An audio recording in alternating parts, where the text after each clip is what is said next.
انسان جب کسی شخص سے پیار کرنے لگے، کسی کو اپنا رہبر اور رہنما ماننے لگے، پھر اگر وہ اس ہستی کو جہتوں میں اور مختلف قسم کی سمتوں میں قید کرنے لگے تو اس کی محبت کمزور سی نظر آتی ہے۔ کہے کہ مجھے فلاں سے پیار ضرور ہے، پر اتنا ہے، اتنا نہیں ہے، اس حد تک ہے، اس سے آگے نہیں ہے، اتنا کروں گا، اس سے آگے نہیں جاؤں گا، اتنی بات مانوں گا، اس سے زیادہ نہیں مانوں گا، تو محسوس ہوتا ہے کہ اس شخص نے محبت کی نہیں۔ محبت تو اطاعت پر مجبور کر دیتی ہے، محبت تو انسان کو مجنون بنا دیتی ہے۔ اللہ کے پیارے رسول صلی اللہ تعالیٰ علیہ وآلہ وسلم کی محبت ہم پر ضروری قرار دی گئی۔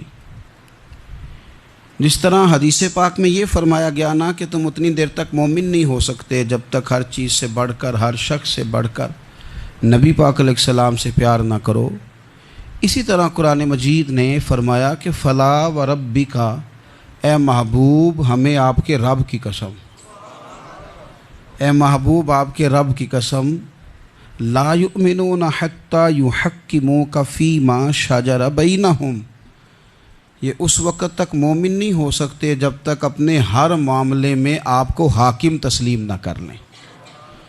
یہ آپ کو حاکم تسلیم کر لیں، ہر بات میں آپ کا حکم ماننے لگیں تو آپ کا رب پھر ان کو مومن مانے گا۔ ہر معاملے میں، نماز پڑھنے میں بھی نبی پاک کا حکم ماننا ہے، اور شادی کرنے میں بھی نبی کریم کا حکم ماننا ہے، روزہ رکھنے میں بھی حضور کا حکم ماننا ہے، اور تجارت کرنے میں بھی نبی کریم علیہ السلام کا حکم ماننا۔ جس طرح ہم لوگوں نے نوافل پڑھنے میں، تلاوت کرنے میں رسول کریم علیہ السلام کی بات کو سننا ہے، اسی طرح ہم نے فیصلے کرنے میں، کچہری میں جانے میں، عدالت میں پہنچنے میں، وہاں بھی ہم نے نبی کریم صلی اللہ تعالیٰ علیہ وسلم کی بات پر ہی غور کرنا ہے، اور سرور کائنات علیہ السلام کو ہر معاملے میں از اول تاخر اپنا حاکم تسلیم کرنا ہے۔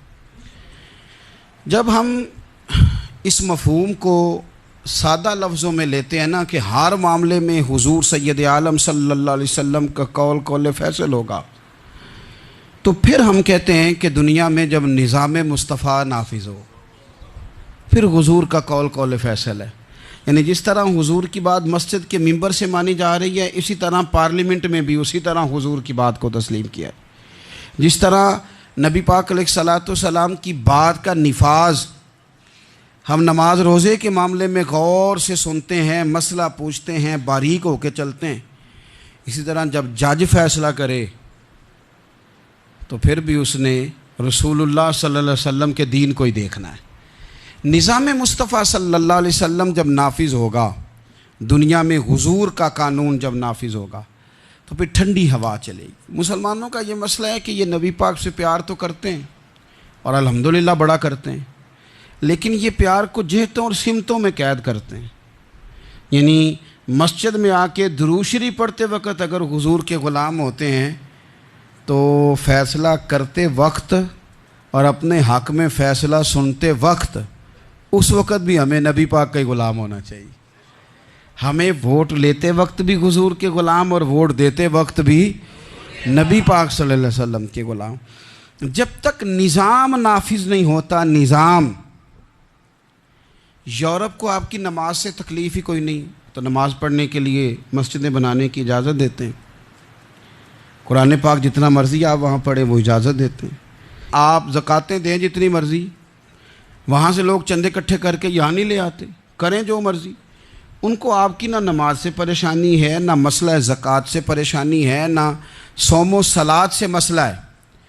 ان کو تو مسئلہ یہ ہے کہ کچہری میں کہیں نبی پاک کا دین نہ آ جائے، ان کو تو مسئلہ یہ ہے کہ کہیں پارلیمنٹ میں حضور کا دین نہ آ جائے۔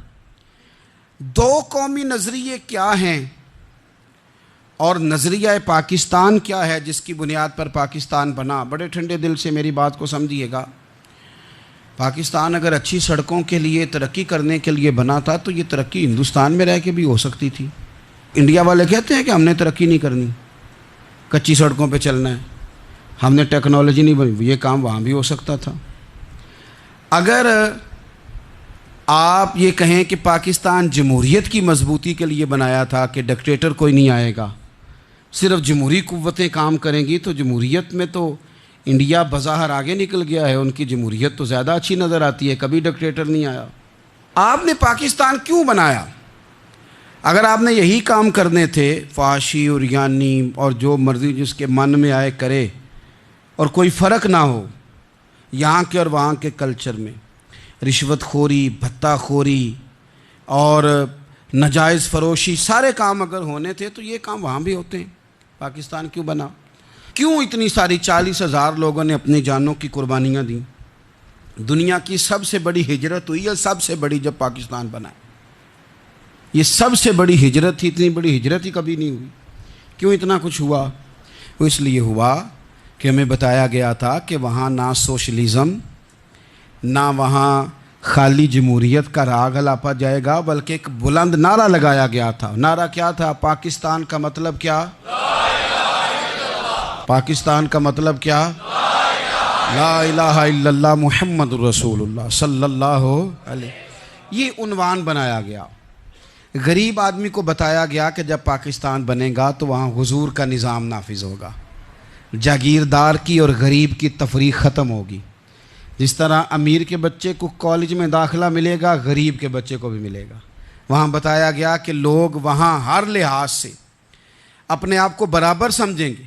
وہاں وہی بات ہوگی جو جناب صدیق اکبر کرتے تھے، وہاں وہی جملے دہرائے جائیں گے جو حضرت عمر فرماتے تھے، وہاں اسی طرح غریب پر سخاوت کی جائے گی، اسے دیا جائے گا جس طرح حضرت عثمان غنی کرتے تھے، وہاں اسی طرح فقر کا دور دورہ ہوگا، سادگی کا حسن ہوگا، اپنائیت کا نور ہوگا جو مولا علی شیر خدا نے عطا فرمایا تھا۔ اس سوچ کی بنیاد پر پاکستان بنایا گیا، اس سوچ کی بنیاد پر، اور اسی سوچ کو آگے لے کر کے جایا گیا۔ کوئی سیاسی پارٹی اب یہ بات نہیں کرتی۔ دو قومی نظریے کا معنی یہ تھا کہ ہندو الگ قوم ہے، مسلمان ایک الگ قوم ہے، ان کا رہنا سہنا، اٹھنا بیٹھنا، کھانا پینا الگ ہے، ہمارا اٹھنا بیٹھنا، کھانا پینا، سارے معاملات الگ ہیں، تہذیب و تمدن الگ ہے، لہذا ہمیں الگ سے خطہ چاہیے جہاں ہم اسلامی نظریات کے مطابق آزاد ہو کے اپنا وقت گزار سکیں۔ اس دو قومی نظریے کی بنیاد پر، دو قومی پہلے تو علامہ اقبال اس کے قائل نہیں تھے۔ علامہ اقبال کا پہلے خیال یہ تھا کہ سارے جہاں سے اچھا ہندوستان ہمارا، یہ اقبال نے لکھا تھا۔ پھر اقبال کہتے ہیں میری سوچ بدلی، اور پھر میں نے کہا کہ نہیں، خطوں کے زور پہ نہیں، آپ رنگ نسل کے زور پہ نہیں، بلکہ کہنے لگے کہ اپنی ملت پر قیاس اقوام مغرب سے نہ کر، خاص ہے ترکیب میں قوم رسول ہاشمی۔ آپ جو تقسیم کریں گے، یہ جو تقسیم ہوئی ہے نا عرب کی، یہ مذہب کی بنیاد پہ نہیں ہوئی، یہ تو ان کی ذاتی لڑائیاں تھیں، چھوٹا سا دبئی بن گیا، چھوٹا سا مسقط، چھوٹا سا ابو ظبی، یہ تو ان کی ذاتی لڑائیاں تھیں، قبیلوں کی لڑائیاں تھیں، جنگیں تھیں، چھوٹے چھوٹے ملک الگ سے تقسیم ہو گئے۔ یہ مذہب کی بنیاد پہ ایسا نہیں ہوا۔ دنیا میں جتنی ریاستیں ٹوٹ کر بڑی ریاستوں سے الگ ہوئیں تو اس میں یہ تھا کہ ہماری قوم الگ ہے، ہم سردار علیحدہ سے ہیں، اس لیے ہم علیحدگی پسند ہیں۔ دنیا کے اندر دو ہی وطن ہیں جو دین کے نام پہ بنے، دو ہی اسٹیٹ ہیں جو اسلام کے نام پر وجود میں آئیں، پہلی مدینہ منورہ ہے اور دوسری پاکستان ہے۔ خالص مذہب کے نام پر یہ دو ریاستیں وجود میں ہیں، ایک مدینہ طیبہ اور دوسرا پاکستان۔ پاکستان کا مطلب کیا؟ لا الہ الا اللہ محمد رسول اللہ صلی اللہ علیہ وسلم۔ اس بنیاد پر اس وطن کو، خطے کو حاصل کیا گیا، یہی نعرہ لگایا گیا، یہی نعرہ محمد علی جناح لگاتے تھے، یہی ڈاکٹر اقبال لگاتے تھے، یہی نعرہ چودھری رحمت علی لگاتے تھے، یہی وہ نعرہ تھا جس نعرے کو تحریک پاکستان کے قائدین نے آگے پہنچایا۔ اس زمانے میں جو رائٹر لکھتے تھے، ان کی تحریریں آپ آج بھی نکال کے دیکھ لیں، وہ کہا کرتے تھے کہ پاکستان قائم ہوگا تو امیر غریب کی تفریق ختم ہوگی، پاکستان میں وہی نظام آئے گا جو نظام رسول پاک صلی اللہ علیہ وسلم لے کے آئے، قرآن کو نافذ کر دیا جائے گا۔ یہ اس زمانے کے لوگ لکھا کرتے تھے، بیان کرتے تھے، اسی کا ابلاغ ہوتا۔ پتہ نہیں پھر کس کی نظر لگی، کیا ہوا، اور تحریک پاکستان میں جذباتی طور پر علماء نے کردار ادا کیا۔ علماء نے، حضرت مولانا عبدالحامد بدایونی، حضرت مولانا سید نعیم الدین صاحب مراد آبادی، حضرت مولانا عبدالعلیم صاحب میرٹھی، اور ایک بڑا نام امیر ملت حضرت پیر سید جماعت علی شاہ صاحب محدث علی پوری، 100 سال سے زیادہ عمر کے بابا جی تحریک پاکستان کے لیے جلسے ہو رہے ہیں۔ بابا جی سے اٹھا نہیں جاتا، تو جس طرح 4 لوگ چارپائی پہ جنازہ اٹھاتے ہیں، اس طرح 4 لوگوں نے چارپائی پہ بابا جی کو اٹھایا ہوا ہے، امیر ملت سید زادے، اور چارپائی ان کی اٹھا کے جلسوں میں لے جائی جاتی ہے، اور وہ تقریریں کرتے ہیں اور کہتے ہیں سنو بھائی، جو مسلم لیگ کو ووٹ نہیں دے گا پھر ہم اس کا جنازہ بھی نہیں پڑھائیں گے، جو ووٹ نہیں دے گا ہم دفن بھی نہیں ہونے دیں گے اپنے قبرستانوں میں، جو ووٹ نہیں دے گا ہمارا مرید ہی نہیں۔ اتنے جذبات میں لا کے 40,000 لوگوں نے قربانیاں دیں۔ ایک نظریہ تھا کہ ہندو الگ قوم ہے، مسلمان ایک، اور پھر پاکستان بنایا گیا۔ آج کیا دھما چوکڑی ہے، کیا ذاتوں پاتوں کی بنیاد پر؟ یہ تو ہندوؤں کا طریقہ تھا کہ وہ ذاتیں پاتیں گنتے تھے کہ یہ برہمن ہے، یہ شوتری ہے، یہ کھتری ہے، یہ فلانا ہے، یہ ہمارے گھر نہیں آ سکتا، یہ نیچ ہے۔ اور اگر آج اس ملک میں بھی الیکشن ذات کی بنیاد پہ لڑا جائے، اور یہاں بھی صرف اس لیے سپورٹ کیا جائے کہ یہ میری برادری کا ہے، صرف اس لیے سپورٹ کیا جائے کہ میرا قبیلہ ہے، پہلے دیکھا جائے کہ یہاں کون سی برادری مضبوط ہے تو اس کینڈیڈیٹ کو ٹکٹ دیا جائے، تو پھر کیا آپ نے وطن بنا کے کیا کمال کیا؟ تو اس کا ایک نظریہ ہے۔ کیا نظریہ ہے؟ کہ مسلمانوں کا رہنا، اٹھنا، بیٹھنا، کھانا، پینا الگ ہے۔ دیکھو ایک سادی سی بات ہے، یا آپ نے داڑھی رکھنی ہے، مونچھیں رکھنی ہے، تو اس پر بھی نبی پاک صلی اللہ علیہ وسلم نے کہا کہ الگ سے تمہاری شناخت ہونی چاہیے، الگ سے۔ فرمایا تم نے یہودی چونکہ مونچھیں بڑی رکھتے تھے، فرمایا تم نے داڑیاں بڑی کرنی ہیں، مونچھیں پست رکھنی ہیں، یہودیوں کی مخالفت کرنی ہے۔ یہ لفظ ہیں حدیث میں ساتھ۔ سادی سی بات ہے نا، پگڑی باندھنی ہے، باندھ لے کوئی آدمی۔ ہمارے پنجاب میں لوگ پگڑی بھی کہہ دیتے ہیں، صافہ بھی کہہ دیتے ہیں، کلا بھی کہہ دیتے ہیں، جو جس کے من میں آیا، لیکن حضور نے تاکید لگائی، فرمایا خاص ہے یہ بھی، یہ اسلام کا کلچر ہے، کلچر الگ سے ہے۔ فرمایا یہودی بغیر ٹوپی کے سر پہ پگڑی باندھتا ہے، تم نے پہلے ٹوپی پہننی ہے پھر پگڑی باندھنی، یہودی کی مخالفت کرنی۔ یہ الگ کلچر ہے، الگ تہذیب ہے مسلمانوں کی، خاص ہے ترکیب میں قوم رسول ہاشمی۔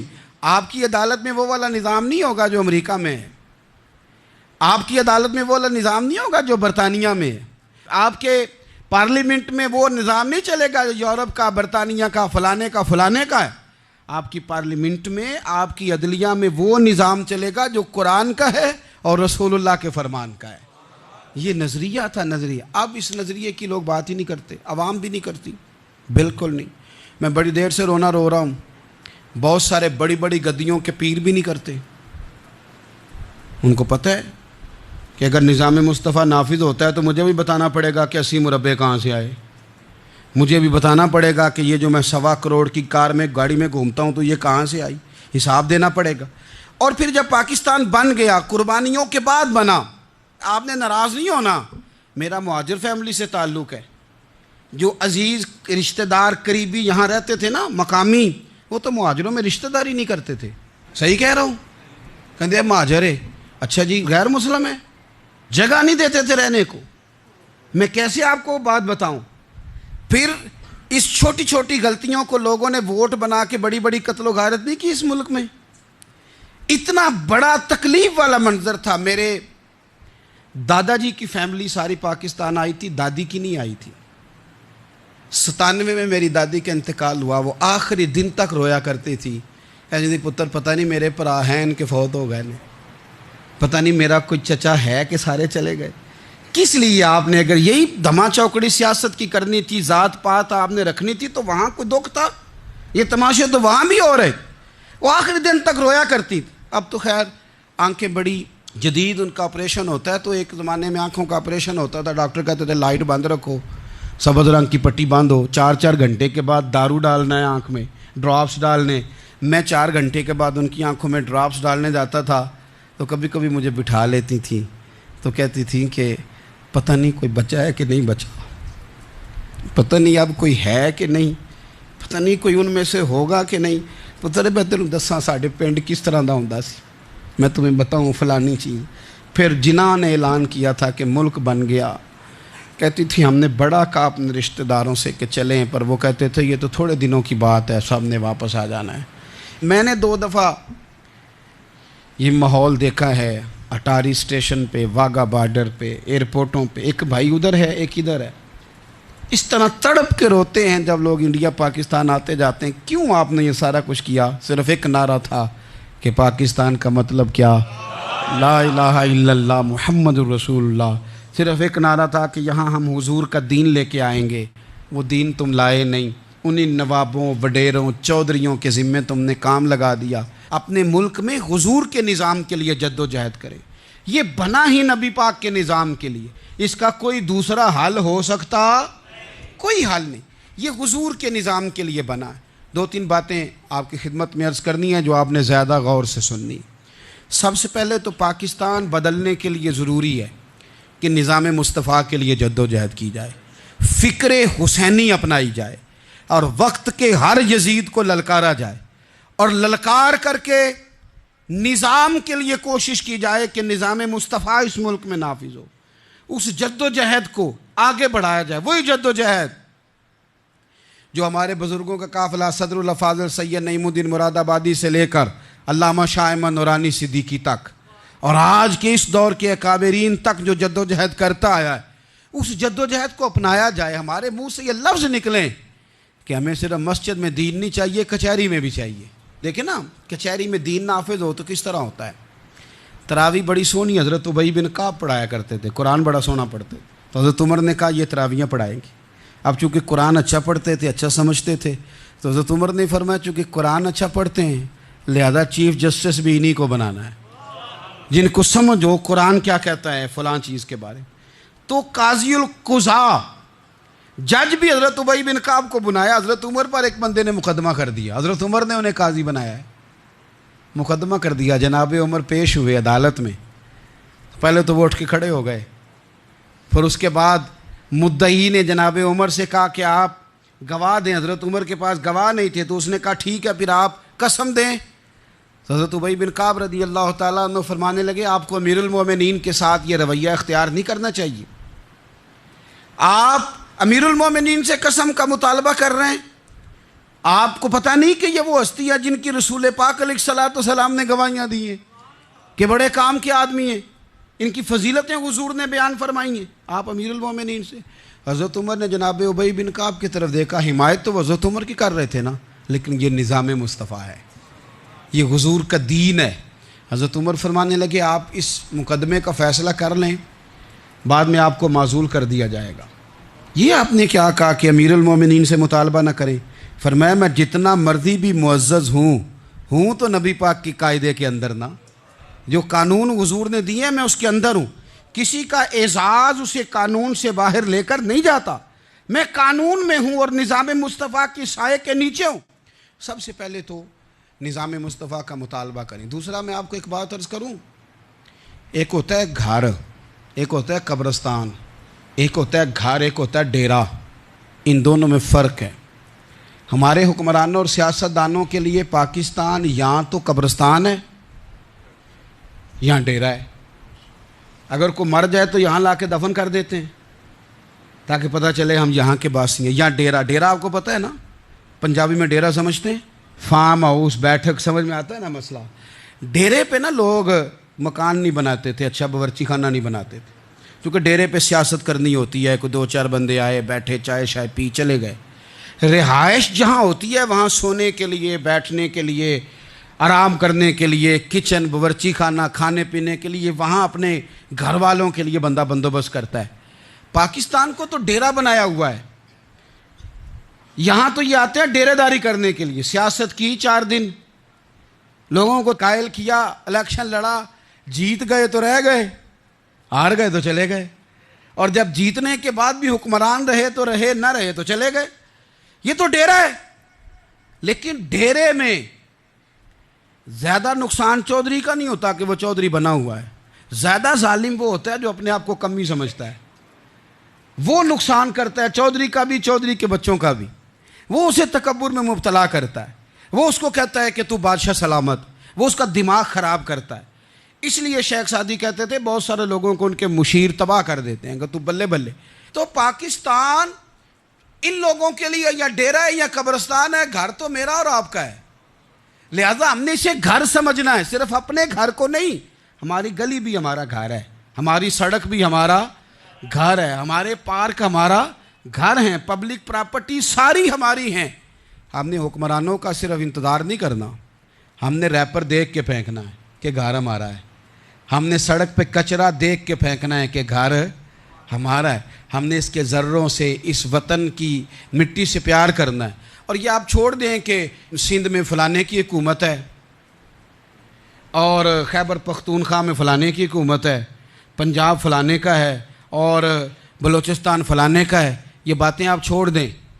خیبر پختونخوا بھی درویشوں کا ہے، حضرت بابا عبدالرحمن کا ہے، پیر آف مان کی شریف کا ہے خیبر پختونخوا، سندھ حضرت عبداللہ شاہ غازی کا ہے، اور پنجاب بابا فرید کا ہے اور داتا علی اجویری کا ہے۔ تو میرے عزیز، سب سے پہلے تو نظام مصطفیٰ کا مطالبہ کریں، پھر اس کی صفائی میں، ستھرائی میں، تعمیر میں، ترقی میں اپنا کردار ادا کریں۔ تیسری بات یہ کہ لوگوں کو یہ بات سمجھائیں ایک دوسرے کو کہ بہت زیادہ خود غرض نہ بنیں، فقط اپنے گھر کی فکر چھوڑ دیں۔ یہ ملتوں کا طریقہ نہیں، قومیں اس طرح نہیں بنتی۔ فقط اپنے گھر کی فکر کرنا، ایسی ہوا چلی ہے کہ ہر شخص سوچتا ہے تمام شہر جلے بس ایک میرا گھر نہ جلے۔ یہ فکر چھوڑ دیں۔ دیکھیں نا، ہمیں بتایا گیا، نبی کریم صلی اللہ تعالیٰ علیہ وسلم کے فرمان نے بتایا کہ 40 گھر آگے، 40 گھر پیچھے، 40 گھر دائیں، 40 گھر بائیں، یہ تیرے پڑوسی ہیں۔ اور سخاوت تو کہاں سے شروع کر؟ حضور نے جناب ابو ذر غفاری سے فرمایا تھا کچھ نہ ہو سکے تو شوربہ ہی زیادہ پکا لیا کر، اسی سے پڑوسیوں کا بھلا کر۔ اپنے ارد گرد تھوڑا دیکھیں ہم کس کے کتنے کام آ سکتے ہیں، اور اگر کسی کے گھر میں کوئی پریشانی ہو تو اسے ختم کرنے کی کوشش کریں۔ اگر ہمارے دائیں بائیں کوئی آدمی کسی غلط چیز میں ملوث ہو تو دور کرنے کی کوشش کریں۔ کیوں بھلا؟ اس لیے کہ پڑوسی کے گھر کی آگ صرف اس لیے نہیں بجھانی چاہیے کہ اس کا گھر نہ جل جائے، پڑوسی کی آگ اس لیے بھی بجھا دینی چاہیے کہ اگر اس کے گھر سے آگ نہ بجھائی تو وہ ہمارے گھر بھی آ جائے گی، اگر ساتھ والے کے گھر کی آگ نہ بجھائی جائے تو وہ ہمارے گھر بھی آ جائے گی۔ اس لیے اس وطن میں جتنے گھر ہیں وہ سارے اپنے۔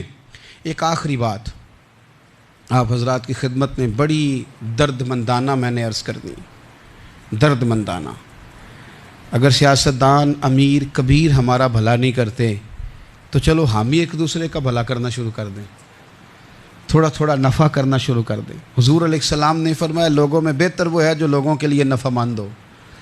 اگر بہت زیادہ اونچے درجے کا افسر اگر ہمیں لگتا ہے اللہ ماشاءاللہ کہ وہ کرپٹ ہے، تو جہاں جہاں ہم بیٹھے ہوئے ہیں جس جگہ پہ، ان جگہوں پہ ہی ہم ایک دوسرے کا بھلا کرنے لگ جائیں۔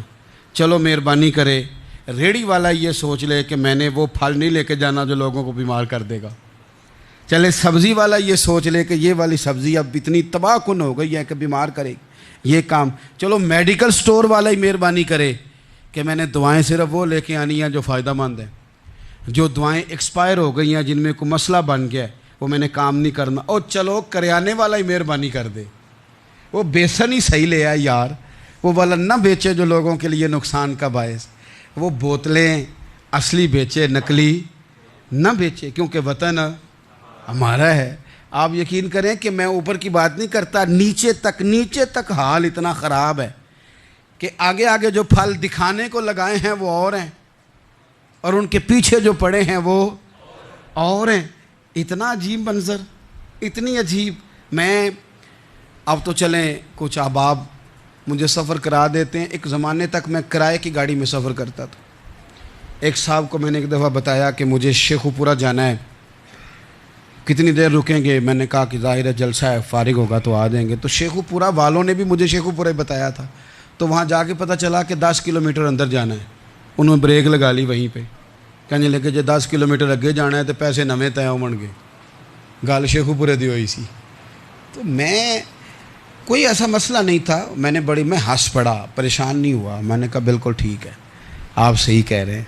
یہ آپ کی بات بالکل بجا ہے، آپ نے جو کہا وہ درست کہا، لیکن یار میں نے تو یہی سنا ہے کہ یہ شیخو پورہ ہے تو 10 کلومیٹر تک تو بہرحال ایک شہر ویسے بھی ہوتا ہی ہے، یہ تو نہیں ہوتا کہ اس کی ایک باؤنڈری ہے کہ 1 کلومیٹر کے اندر شہر بند ہے۔ لیکن میں نے کہا کہ تیری سوچ نے ایک بات مجھے، اس دوست کو میں نے سمجھایا، پیارے تھے، قائل کیا، اور میں نے کہا تمہاری سوچ سے ایک بات میری سمجھ میں آئی ہے کہ ہم بڑے خود غرض ہیں، ہمیں صرف ہمارے حکمران نہیں لوٹتے، بس ہاتھ نہ پہنچے تو انگور کھٹیں، ورنہ اگر پہنچ جائیں تو کوئی ایک طریقہ ہونا چاہیے کسی بندے کو کسی جگہ نیچے لے کے آنے کا کہ او ہو 10 کلومیٹر آپ نے تو یہ کہا تھا، اب کیسے بات ہوگی؟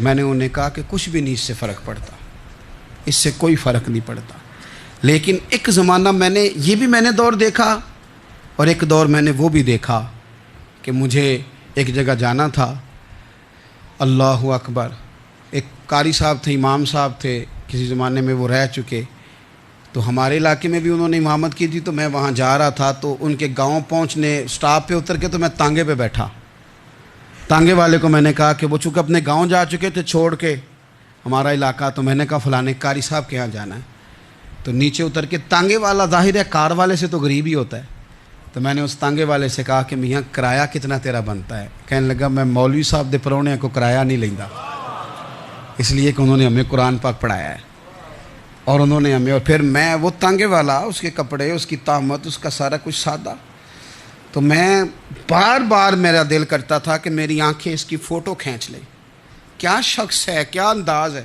اور وہ مجھے کہنے لگا مولوی صاحب واپس کدوں کو جانا دے؟ میں نے ان سے کہا کہ میں نے نا جی شام کو ہی واپس لوٹ جانا ہے، تو کہنے لگے میں ڈیگر کو تک تہاڈا ویٹ کراں گا تے میں تانوں ڈیکاں گا، ایک سواری کٹ پاواں گا، میرا دل کردا ہے مولوی صاحب دا پرونا واپس بھی فری جائے۔ کیا اس کی آمدن ہوتی ہے تانگے والے کی؟ وہ بندہ بھی یاد رہ گیا، یہ بندہ بھی یاد رہ گیا، خدا را ہم یاد رہیں گے، مہربانی کریں آپ ایک دوسرے کا تھوڑا تھوڑا بھلا کریں، ایک دوسرے کی تھوڑی تھوڑی خیر کریں، ایک دوسرے کا تھوڑا تھوڑا نظریہ۔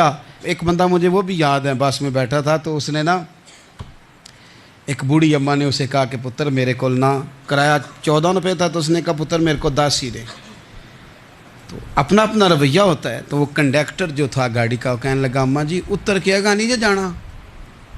کہنے لگی پتر وے جانا ہے، پیدل ٹر جائیں گی، غریب ہے میرا پتر، زیادہ پیسے نہیں کماندا، تو 10 روپے ہی نے۔ تو وہ کلینڈر بھی مجھے یاد رہ گیا، اس نے 10 بھی اماں کو واپس کر دی۔ کہنے لگا اماں جی کوئی گل نہیں، ساری دیہڑی کمائی دے ہی نے، اللہ دیونے والا ہے، تسی پیدل نہ جاویو، اے 10 روپے رکشے والے نو دئیو تاکہ تانوں گھر چ۔ او یار ایک ایک قطرہ اس ملک میں، ایک ایک آنسو کسی کا پوچھ لو، زیادہ نہیں، ایک ایک 2 آنسو پوچھو گے تو بڑے لوگ رونا چھوڑ دیں گے، ایک ایک 2 آنسو پوچھ لو گے تو بڑے لوگ ہیں رونا چھوڑ دیں گے۔ میں چونکہ غور سے چیزوں کو، میرا حافظہ بڑا اچھا ہے تو میں دیکھتا رہتا ہوں۔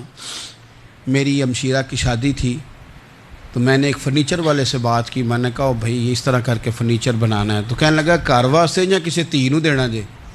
وڈیرے بابا جی۔ میں نے کہا جی نہیں۔ کہنے لگا حضرت جی جویں دل کرے گا کر لیا جے، تیاں تہانیاں دا اونج بھی حصہ ہوندا ہے، تو میں بیٹیوں کے لیے او بھائی نہ کوئی اس میں کمی ہوئی، غریب آدمی تھا نہ میں نے کوئی کمی کی، ہو گئی بات، پر بابا تو یاد رہ گیا نا۔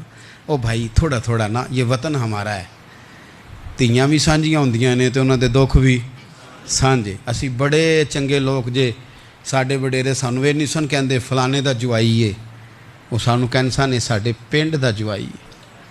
اور چودھریوں کا بچہ بھی اتر کے سلام کر کے کہتا تھا پا جی تہاڈا بیگ میں نہ چالاں، کار نہ چھڈ آواں، اپنا کلچر واپس لے آؤ، نہیں چاہیے ہمیں زیادہ موبائل، کونی ضرورت ہمیں ٹیکنالوجی کی، کونی اتنی لمبی چوڑی فوٹو کی، واپس آؤ۔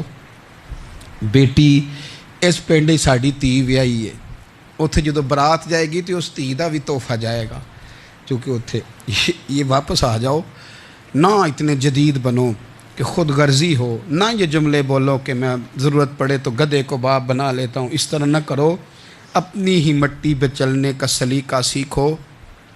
کسی کے سنگ مرمر پہ چلو گے تو پھسل جاؤ گے۔ پیار بانٹیں، یہ وطن ہمارا ہے، ہم نے یہاں مل کے رہنا، چھوٹے چھوٹے تعاون ایک دوسرے کے ساتھ کرو گے تو وطن میں اخوت بڑھے، پیار بڑھے گا، للہیت میں اضافہ ہوگا۔